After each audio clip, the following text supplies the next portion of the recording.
যে দেশে রাস্তায় দাঁড়িয়ে প্রস্রাব করে 5 টাকা দিতে হয়, সে দেশের উন্নয়ন তো প্রস্রাবের জ্বরেই ভেসে যায়। কথা কিন্তু সত্য, কথা একদম সত্য। মিস্টার তাহসিন হাসান ভাইয়া, আপনাকে বলছি, আপনি কি এইসব বিষয়গুলো দেখেন না? খুব তো নেগেটিভিটি এবং পজিটিভিটি নিয়ে লেকচার দেন। What's up guys, this is Sai back with another video. কেমন আছেন সবাই? আশা করি ভালো আছেন।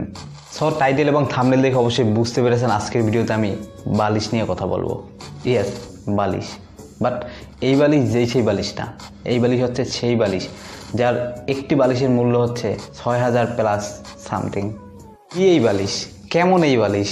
কি আছে এই বালিশের ভিতরে যার মূল্য এত টাকা? সব কিছুই দেখবো আজকের এই গুরুত্বপূর্ণ ভিডিওতে। So let's begin and enjoy this video. আর হ্যাঁ, যারা এখন পর্যন্ত আমার চ্যানেলটি সাবস্ক্রাইব করেনি, প্লিজ সাবস্ক্রাইব করে পাশে আসা বেল বাটনটি বাজিয়ে দাও।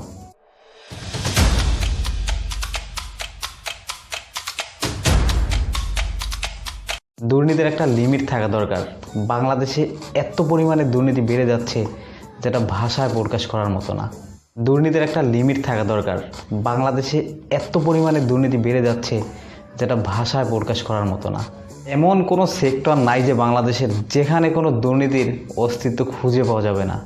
পাবনায় পারমাণবিক বিদ্যুৎ কেন্দ্রে স্টাফদের থাকার জন্য একটি বালিশের মূল্য ধরা হয়েছে 6,000 টাকার কাছাকাছি, এবং সেই বালিশ নিচ থেকে উপরে উঠানোর জন্য খরচ ধরা হয়েছে প্রায় 700 টাকার মতো। এবং আমার ধারণা মতে এই রূপপুর বিদ্যুৎ কেন্দ্রে যে টাকার দুর্নীতি হয়েছে সেই টাকা দিয়ে আরও একটি পারমাণবিক বিদ্যুৎ কেন্দ্র তৈরি করা যেত। কথা কোন ঠিক না ভাই? ঠিক। তাই আমি এই দুর্নীতিবাজদের নাম দিয়েছি হাস্যকর দুর্নীতি এবং হাস্যকর দুর্নীতিবাজ। ভাবছি পড়াশোনা বাদ দিয়ে ওই পাবনার রূপপুরে বালিশ উঠানোর এবং নামানোর চাকরি করব।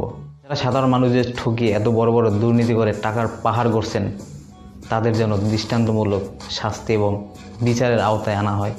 এবং আসুন আমরা স্ব অবস্থান থেকে এইসব দুর্নীতিবাজদের প্রতিহত করি এবং সমাজ থেকে দুর্নীতি এবং নাশকতা দূর করি।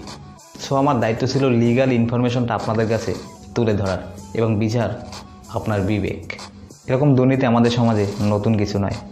সো এইসব দুর্নীতিবাজদের নিয়ে কথা বলার মতো কোনো ইচ্ছে আমার নেই। সো দেখা হচ্ছে পরবর্তী ভিডিওতে।